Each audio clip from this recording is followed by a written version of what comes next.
Welcome to Goalie Science, the podcast that bridges the gap between goaltending, science, and peak performance. I'm your host, Jamie Phillips, a former professional goalie, currently pursuing a doctorate in physical therapy and specializing in goalie performance coaching. Joining me as always is Dr. Ben Cernick, a seasoned goalie coach and sports analytics specialist. Whether you find yourself at home, on the road, or at the rink, grab a cup of your favorite beverage and let's drop the puck on this week's episode.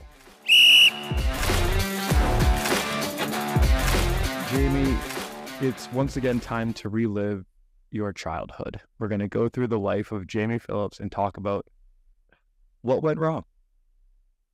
It went right.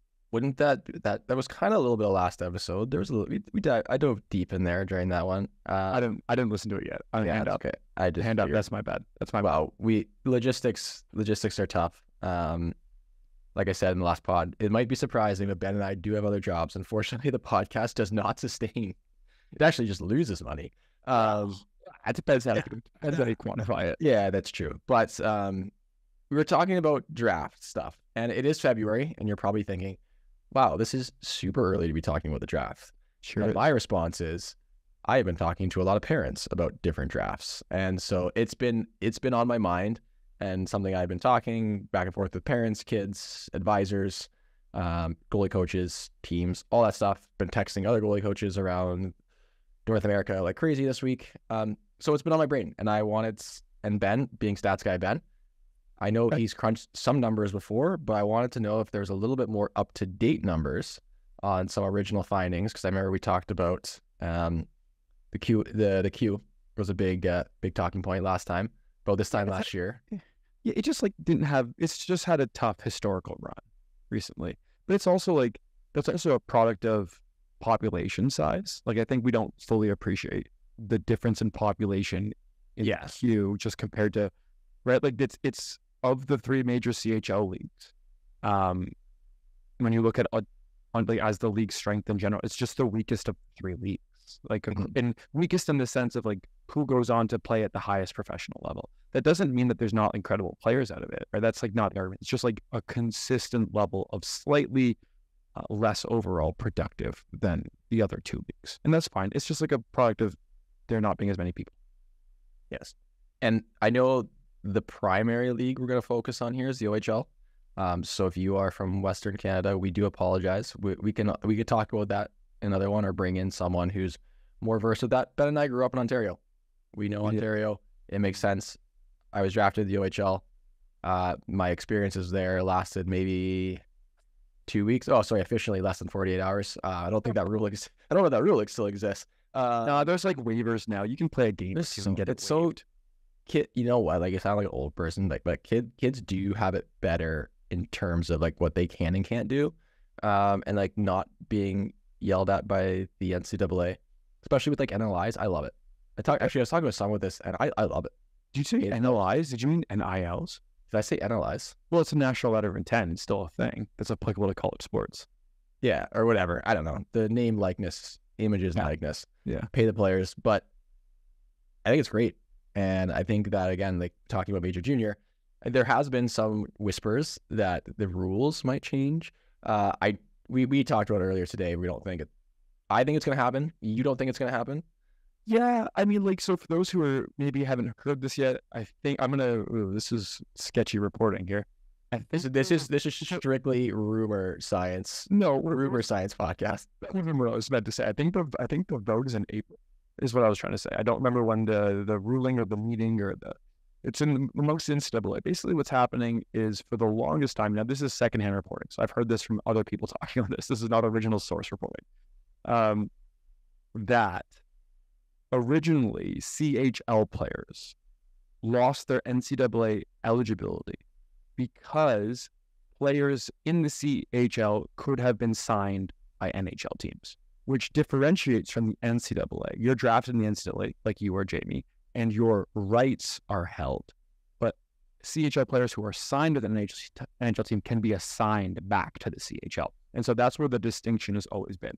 Which is clarify before you keep going. But that means if you go the NCAA route and are drafted to the NHL, they hold your rights your entire career in the NCAA, which is 4 years to me, or longer, depending on when you're. Yeah, no, it's actually so dumb.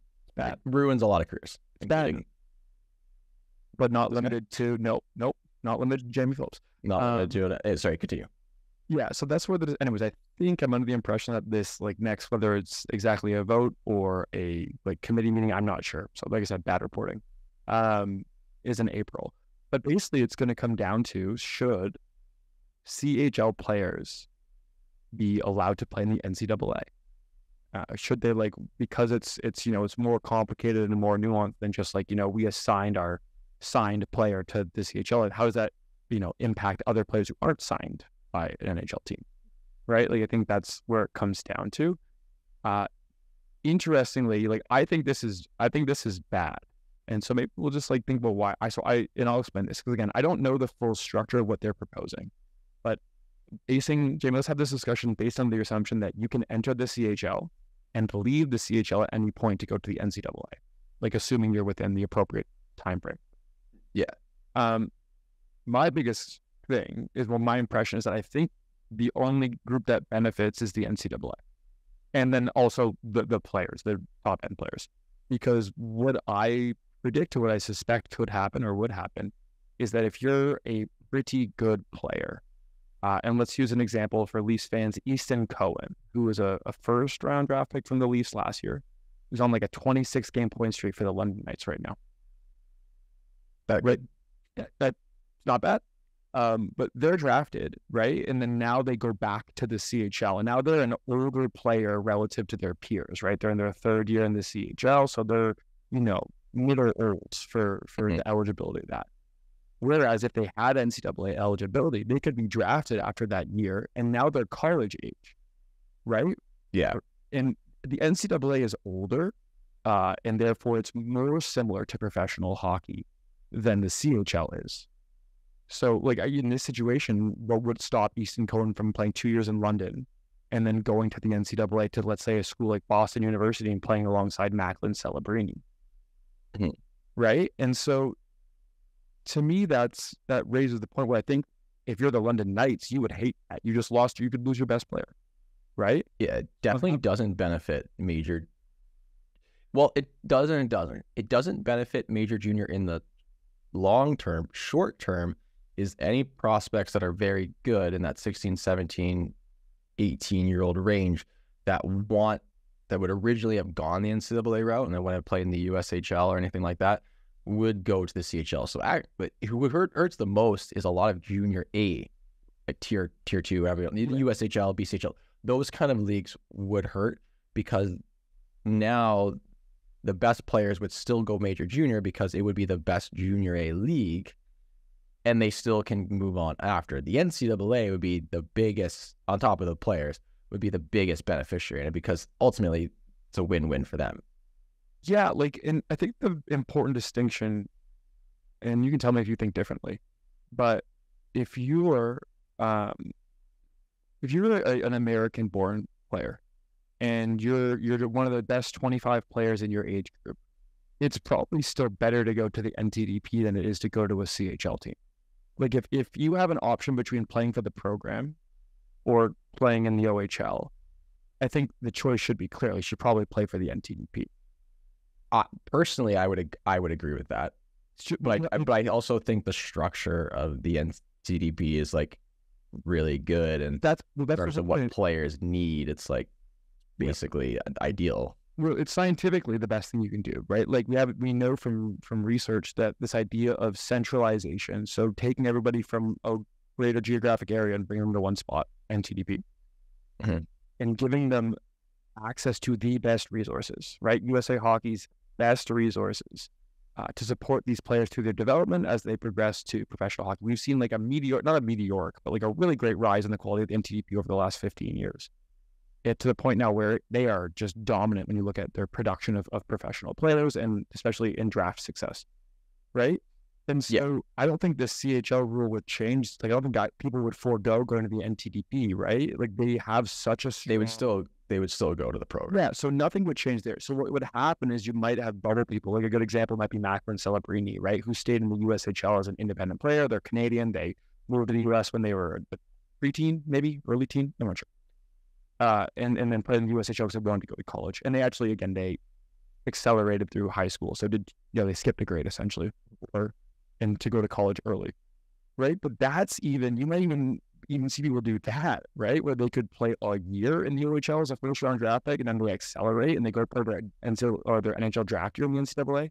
Like, I think it opens a really big can of worms, or a really interesting series of snowball effects, unless there's like really clear rules, like, hey, you have to be over 20 before you can play in the NCAA from the OHL, which I would imagine that's what CHL owners would want. Is like, there's a clause that you can't go before 20 or whatever. Yeah, which would make sense, and I would agree with that. I think that's okay. There also would have to be some sort of rule. You can't go back and forth. Like, if you left the major junior, you cannot come back to major junior or something like that. What? I'm just, like I said, I think it's really messy. And I have not spoken with anyone. I don't know if you've spoken with anyone at the NCAA level who's like explicitly for and against this. I heard some people say that they'd imagine that this favors weaker teams who have a harder time recruiting top-end talent or top-end skilled players who go to the bigger programs, Michigan, BU, BC, et cetera, et cetera. But doesn't change. That wouldn't change anything. Well, no. Still get better players. Yeah. The talk around the NCAA right now is, especially among basically not the Big Ten, everyone but the Big Ten, is the fact that the Big Ten has with the new rules and the fact that your players are allowed to get NILs? No, NIL. So close. Name and image likeness. Not name, likeness, and image. Name and image likeness. As well as like different bonuses like cost of living things, and schools are allowed to set those prices. It's creating a larger gap between the haves and the have-not programs. And there's still a lot of those, in my opinion, archaic rules in terms of how many scholarships you can offer to put in the leagues. You still have the Ivy Leagues that can't offer scholarships and all these things. And it makes it really difficult to compete, because if you are a very good player and say your dream was to go to, let's say, Harvard, but you didn't grow up with a ton of money, it's like, yeah, maybe we can give you financial support, but you still have to pay. Or University of Michigan comes and just goes, just come play here, man. It won't cost you a thing. Plus you'll end up getting like $20K a year, and you might even get even more, because there's a couple, water bottle sponsors or whatever that want to give you money. And now you're making a ton of money, which you should. So that's been the talk, is that basically the NCAA in the system we know it isn't going to exist. And so how is it going to compete, and how are the smaller schools going to be able to compete with the larger schools in recruiting? Because as that one transfer rule exists, the larger schools are actually like perfect. They're in a perfect position because they can just pluck the best players that other schools have already recruited, spent time and money to find these like hidden gems throughout leagues that go and they pop off in like a smaller school. So like a Bowling Green or a Bemidji State. And then, Wisconsin says, just come here and play. And the guy's like, yeah, absolutely. Pluck him right up. So that's where the concern among the NCAA is right now, is the Big Ten has just, the schools with a lot of money just have a lot more advantage right now, when originally the goal was to keep something simple, although it hurt the players and the athletes overall. Now the players and athletes are getting more control, but the larger schools are still continuing to benefit at a greater degree than the smaller schools. Yeah, and like, I think the problem is like, that's just how things operate in our current for-profit sports systems. Yeah, right? Which is life. Yeah, but it's like, especially North American wise, right? Like, I think this really is, again, a more prominent North American sport issue. I haven't done a deep dive on the economic resources behind European professional sports, so I can't comment on it. Jamie, I know you had an interesting time economically with your period across the pond. I don't know how much you can disclose about that, but we won't get into that. Yeah, because there's some gray area stuff. Let's just say that what goes on, and the things that everyone already knows, it happens. Yeah. Anyway, say that. Anyways, the point being, right? Like, this is a uniquely American, or feels like a uniquely North American issue. Where, like, look at professional sports. Look at sports have a luxury tax, right? The NBA has a luxury tax, and some teams are fine spending $200 million over it. They're like, yeah, This is going to cost me so much money. Don't care. Right? Yeah. Like that already exists. So this, I guess, like this shouldn't be from a perspective of those maybe smaller programs. Like the reason they vote yes to this or say they want this, it shouldn't be because they think it's going to give them an advantage relative to the bigger programs, because it won't. It won't give them an advantage. Like if you're using Easton Cone as an example, like if you're Easton Cone, do you want to go play at Nebraska Omaha? Like, is that where you want to go? Or you can go, maybe I'll go put a first line at BC. Yeah. Right? Like it's all it does, I think, is going to make a bigger gap, because again, maybe this is like the approach to this is trickle down economics. Like that's exactly what teams are hoping will happen. Well, we're just gonna, things will trickle down. Oh, we know that works. Yeah, we know that trickle down economics is for sure a system that has been really great. Anyways, the problem is in hockey, and this has become more and more prominent, and there's some great public research online about this. There is a gap at the top level where the top level players are multiple magnitudes better than the middle. Like it's not like if you like, let's say we artificially put people in tier 1, 2, 3 of talent. The gap between tier 1 and tier 2 is not the same distance as tier 2 to tier 3. Like each gap of tier of players is not the same distance. And because of that, if you're one of the big schools, you're just going to get the top tier talent still. You're going to get even more of it, better of it, right? So maybe the NTDP player that you recruited is like a bubble tier 1 player. They're going to be really good. But even within that tier 1, the NHL guy who was drafted 3rd overall now comes to your school. Now that's even higher than the player you would have had. And that gap is enormous between tier 1 and tier 2. And so I think that's what people, at least from what I've heard, don't quite understand, is that talent is not, or like talent's wrong. Skill is not normally distributed. There's not like equal distances between every level of skill. It's in sport, it's like heavily skewed to the one side, where the top people are just a lot better than the middle pack. That's true. No, there's not as many top people. So if this big schools just snatch even more up, you might get more relatively higher middle ground people, but the gap is still huge to the top people. Like Bowling Green's not going to get better because of this. Bowling Green needs to get, this is not a fair example. I have no idea how Bowling Green's doing this year. They are not having a good year. Okay. Well, that makes me feel sad for them. But like, again, like their challenge is how do we recruit players that are going to translate to our program, our league really effectively, that other schools aren't on quite as high. Like that's their job. Yeah. Right. Like that's what they have to do. They have to like have better player forecasting. They have to look at better player development trends. They have to try to build senior programs, not first year, second year guys who are going to leave. Right. Yeah. And this is like, like I said, I think it's going to pass because I don't know. I have a feeling that it's going to pass just because everything's been so crazy. Like all the rules have been changing. Yep. You look at it's AJ teams leaving Hockey Canada and going to the BC. If you look at other different, the fact that you can now play in a quote unquote outlaw league from something like Hockey Canada and then go play in a Hockey Canada league without any issues or like punishment, I guess. And like, those are all things that didn't exist 2 years ago. So the landscape is so unique that who knows what is happening. And that's why my gut is that this is going to happen, and I don't know how it's going to play out. And also, a lot of people are going to be upset because they burned their eligibilities in the last 80 years. I mean, I don't know where I have a tough time with this. Maybe I'm being resistant to change here. I think when we look at goaltending development, this is a goalie science podcast. This is probably better for goalies. But this is probably this change would be the biggest win of any position would be for goalies. Yes.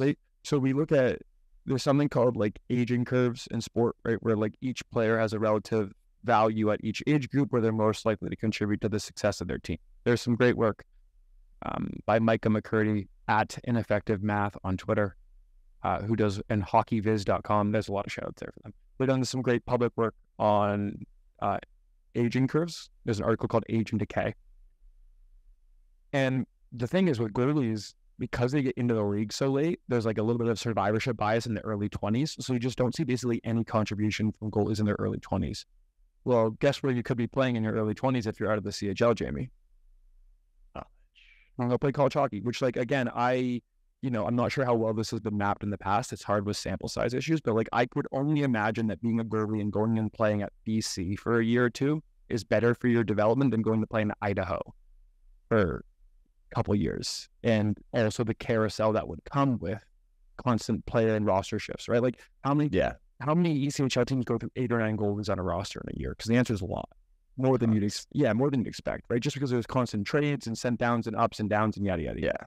Right? So the stability of a college program would be beneficial. So like from my goalie coach, and I want Hockey Canada goalies to be better, I want Canadian goalies to have a better chance of succeeding, this rule would probably be great for them. It displaces people is what it does, right? It just displaces people out of the college system who don't get an opportunity now to maybe be goalies who would have developed better. I'm always of the belief that we should have more people and the most people in the system as possible. That belief comes from the research that shows that we should keep the most amount of people in the system at the highest level as possible. And right, it's like why you shouldn't condense AAA team centers from 2 centers to 1. Like you should try everything in your power to keep every center that you have at the highest level, because theoretically that provides the best access to resources.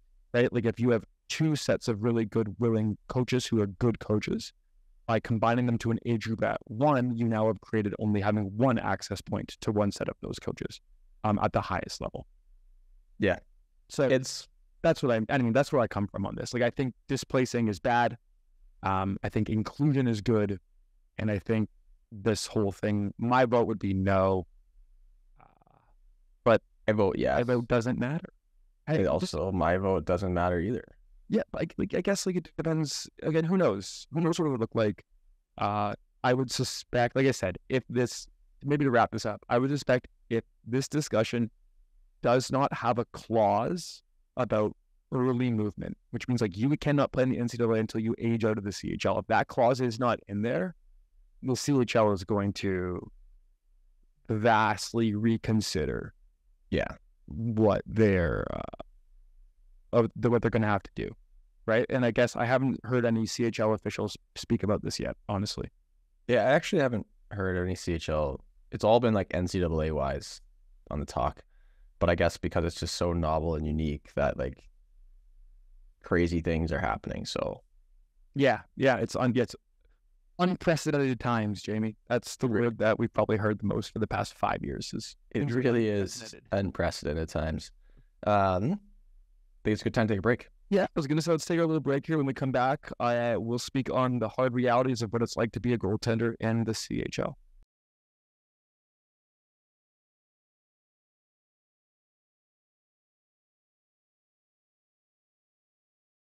Jamie, I said the CHL at the break. I was wrong.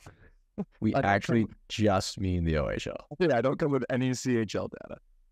But anyways, those who have been listening to the podcast for a while, those who are familiar that last year I did a bunch of work on goalies between 2006 and 2015 who were drafted in the CHL, so WHL, QMJHL, and OHL. We looked at those drafts and what that looked like for how to go from the CHL draft to the NHL draft. And what we basically found was you just got to play a lot of games fast. And which means if you're not playing games by your NHL draft year, it's going to be tough to be drafted. You have to be good right away. You have to be good right away. You have to be good right away. And not only that, you have to be put in an opportunity to succeed right away. That's something that is important. Yeah. As you say, that's important, like really important. Yeah, what we found wasn't important was your save percentage, your goals against average, your wins. None of that mattered. The only thing that matters is, can they make big saves? Yeah, can you make flashy? What does that even mean? Does it matter? Can you make them? Yeah, we'll save that for our closing, what's on our mind this week segment at the end. Anyways, Jamie, you asked me to kind of provide some updates on this. We talked a little bit about how, again, this is the time for OHL draft discussion. Teams are entering playoffs, OHL Cups around the corner. All that fun stuff that I despise, but I understand why we do it. And so, like I said, my previous work went from the 2006 to the 2015 draft. So for whatever reason, I said, I don't care about 2016 or 2017. And so I've looked at goalies drafted in the OHL between 2018 and 2022. So those are the only windows that are fair. Otherwise, you can't do last year's draft. Like how many goalies really played? Yeah, that doesn't Work. So we have players with at least two would be eligible for their second season in this data. Jamie, I'm going to read to you the percentage of goalies who played at least in one OHL game who were OHL drafted in this 5-year set. It's 48%, 33%, 60%, 21%, 40%. So the highest being in the 2020 draft, which was the 2004 birth year. 18 of the 30 goalies who were picked in the OHL draft played at least one game. Now, I'll be honest to say this. I don't particularly care much about playing one game. I don't think it tells us anything. Do you have the numbers for how many goalies played 15 or more? Yeah, I got 25. That's the number I... Oh, yeah, 25 is pretty good, yeah. I just want to set the bar low. Maybe the numbers would be cast a wider net. Yeah, so 25 games, in my eyes, based on kind of the work that we've done, is equivocal to like one season in like a moderate use backup role. Like somewhere between like 16 and 20 games. Remember, OHL season 68. Now, there are some teams who play their goalie like 64, which I think is wild. But it's, it's gotten better. Anyway, so of those same years, 2018 through 2022, I'm going to read you the percentage of goalies who played over 25 games. 39%, 29%, 43%, 18%, and 10%. What? And but if this, the OH, I just remember like being sold how this was like the most important thing, or at least we thought it was the most important thing. Well, it's the most important when you're there in the moment. Yeah, but it's crazy. Like it's crazy to think about how small that number, like, actually is. Because I remember being drafted, and I thought, well, I made it. You did? 4th round. That's all the show sailing from here. But then I also remember goalies that weren't drafted that thought their careers were over. And a lot of kids actually stopped playing because they didn't get drafted. Like, legitimately quit hockey. I think a larger amount of kids quit hockey after they didn't get drafted than games played, like goalies that ended up playing in the OHL that got drafted.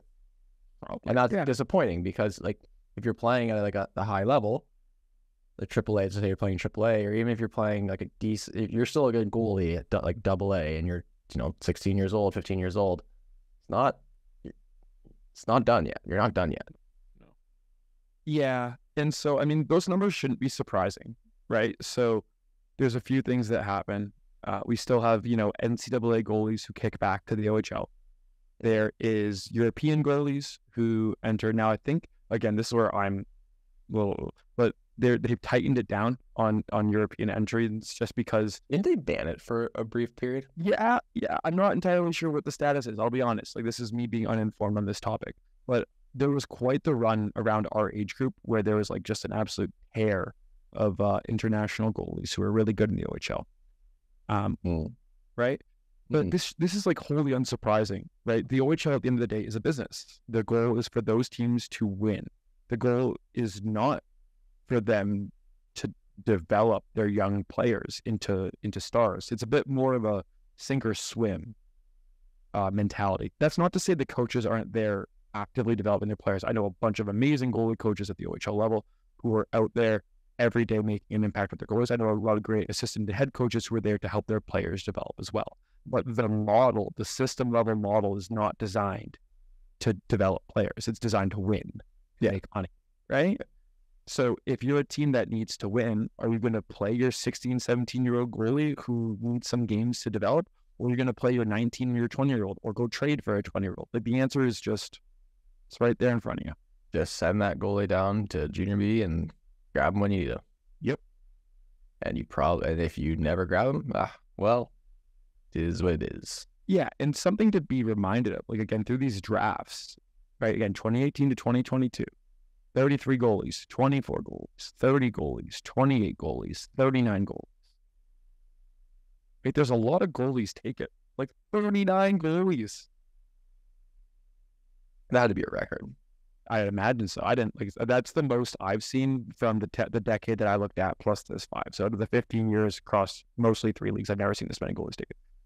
But again, lots of reasons why that could be, like, still loosely impacted by the COVID season, right? 2022 would have just been kind of just out of the impacted seasons. But it's, again, like, yeah, But of those, again, of the 39 that were selected in that 2022 draft, so that means 2022 OHL draft. That means that this year, most goalies in that draft are in their NHL eligible draft year. Remember, I said that one of the biggest, or one of the things that we found was the most impactful for a goalie being selected was them playing games, which essentially means they were the starter, right? So you need to be a starter. You don't need to be, but it really helps. It's only 3 goalies have played over 25 games in their first, almost 2 seasons now after being drafted in the OHL. Like, that means, again, I texted you before the show, there's probably two goalies that'll be drafted from the NHL based on, if I plugged their information into our model, which again is not, hand up. Not a great model. No, I mean, like, any models that are superficial goalie statistics aren't going to be good models, right? Yeah. We talked about this before. Save percentage is a team stat, and it's influenced by goalies just like the same way it's influenced by a really good defender. It just ends up being recorded on a goalie stat line. But right, like, again, there's literally, right, there's Mississauga's goalie and Owen Sound's goalie. I think Owen Sound's Carter George, and I'm forgetting the name of the Mississauga goalie. I'm sorry. But yeah, I don't know. It's really tough. But the point being, like, if you get drafted in the OHL, you should need to be aware that, like, you're probably not going to play a lot, right? None of those drafts, none of them of the past or of the 5 years that I looked at today had over 43% of the goalies playing at least 25 games. Which is why you should go against. Not biased at all. What happens when the NCAA says that you can play in the CHL too? That is interesting. Then I guess it literally doesn't matter. Go play wherever you want. Nothing matters at that point. Well, I mean, like, I think there'd still be an argument that you're going to develop better places. But just like, but you could also develop major junior and then have another 4 years of development. Right. Who would really lose out would be U Sports, would lose a lot of good athletes. Yeah, U Sports is in a strange place. But U Sports would also, like, what would be really interesting, Jamie, is U Sports would get a lot more guys back who played like a year in the ECHL who would have lost. So U Sports might just get a huge, like, influx of SPHL, ECHL guys, who use that as a stopping point, which would just change the landscape of U Sport hockey entirely. But complicated. The point being, though, I think, is going into the OHL draft. I mean, now there's a U18 draft as well, so even more goalies are taken every year at the OHL level. Right? I think it's worthy of noting that whether you're selected or whether you're not, like, it's all good. It's okay, right? Yeah. I don't know. It's just so, yeah. That part, we say it all the time. It's just like, you never know, like, keep grinding. But it is nice to have, like, actual numbers and data to be like, look, if you don't get drafted, it's not the end of the world. USHL drafts coming up. I'm sure those numbers are something similar. I'm sure there's a lot of goalies that are going far, going to the NCAA that aren't getting drafted in the USHL. Like, it all USHL picks up. Yeah, the USHL picks up. I mean, they've had an influx of international goalies, actually. Yeah, that is true. But, like, a lot. But so is the NAHL. So, But I think, like, there's lots of goalies who go to the NAHL, then go to the USHL, not being drafted at the USHL level, right? Again, at the end of the day, and I mean this, I'm pretty, I don't know, I'm pretty anti-drafting children. I'm, like, very, very anti-drafting, especially because you weren't drafted. Yeah, I'm very spiteful about not being drafted. No, I tell people all the time that I remember I was watching the OHL draft with your dad, Jake. I don't know if you remember this. I was watching with your dad when my OHL draft was taking place. At Ice. Yeah. But hey, wasn't meant to be. I was working that morning. I was coaching. I was shooting on little girlies as a 16-year-old baby coach and checking rounds in between lessons. But let's just, like, again, like, we look at the WHL where they select after people's grade 9 year. Crazy. What were you? You were playing in Welland in grade 9. I had just played my first year at AAA. Right. Like, would have you been selected after that year, Jamie? Absolutely not. Right. I mean, you were good enough, clearly, that you were invited to go play for a better team the next year, but I still wasn't, like, that good. You needed the extra year of development, but that's like I needed a lot of extra years. Still need a few years, actually. I still needed a few years. But that's what. Anyways, I think it's worth noting. I'm happy you asked it. Like, I'm always pretty, on telling people like what actually happens with goalies, right? A lot of them in the OHL league get drafted. It's this awesome thing. You just don't play, right? Like from our data set, the median games played, so like the 50% line, so 50% or less. I think the number ended up being 53%. 53% or less of the goalies selected over a 10-year period in the OHL played an OHL game, one. Like 50% didn't play one. 46 point something, 46.68, I think. Yeah, that's played. It's nothing. Like, you know what I mean? Flip the coin. No, obviously that's skewed towards the later rounds, right? So if you're really drafted in the first couple rounds, that's awesome. You're going to get a chance to play in the OHL. You are. Yeah. Probably. Like the odds are much better for you. That normally also means that the team you're going to has a place for you right away, right? Like, so it's tough to say, like, you're being selected at that higher place because there is an opportunity for you. And that's great. I think, like an enormous list of successful and impressive goalies have gone through the CHL system, right? So this is more directed to people who are maybe drafted in the later rounds and, don't get a chance, or people who aren't selected at all, right? Like, it's okay. Like, lots of people who are selected will have the same amount of OHL games as you, right? Also true. Yeah. Jamie, should have you gone to the OHL? Time for your reflection period. Oh my God, no. I thought I was ready, and I definitely wasn't ready. I would have been one of those guys that played a handful of games and then ended up doing the system. Yeah. Did you 100%. Did you get offered a spot after your first year? Or did they know Junior B? They told me to go play Junior B, and I just didn't really play. And then I decided that I was going to go to rookie camp again. But then I was like, okay, well, I'm going to go play college. And then I remember calling the coach, and he yelled really loud at me on the phone, told me I was making a bad mistake, the worst mistake in my life, and all these other things. And he was just yelling at like a 17-year-old kid. Did turn out not to be the worst mistake of my life. But I just said, yep, I'm done. I'm not going to main camp. I'm not doing any of these things. See you later. And that was really it. You go to 17-year rookie camp? I don't even remember. I think I did. Yeah, I did. Definitely went to 17-year rookie camp. I had a few offers. When I was in Pembroke, I had a few offers to like get my rights traded. Mm-hmm. I think one was Barrie, and another one was another one where I was going to go play. But at that point, I made up my mind that the OHL was not what I wanted to do, and college is what I wanted to do, and nothing else was going to stop me. So, yeah, I mean, it worked out. Yeah, like the best thing, I think this is maybe the best thing for goalies who are selected, and you don't know, again, like, let's operate under the assumption that you still lose your NCAA eligibility if you play. Let's say the rule fails, right? If you're drafted in the 3rd, the 4th, the 5th, the 6th round, like, it's a great leverage point for making a junior. Huge leverage point. That's a great leverage point, right? Like, you can, not easily, because easily is the wrong word, but you can turn that into a junior B, a junior A opportunity. It's a resume booster. Yeah, it is, for sure, right? And so again, it's cool. Like, I was not drafted in the OHL. I think it would have been pretty cool to be drafted in the OHL. I wasn't. I'm okay with enough. I'm okay with it. Yeah, I mean, like, if you are, again, for those who are listening, and it's your CHL draft year, don't tell teams that you want to play college hockey. No, you tell them what you win. They want to hear. Yeah, and tell them exactly what they want to hear, and then do what the best thing for you is, because they're doing the exact same thing to you. Yeah, I think so too.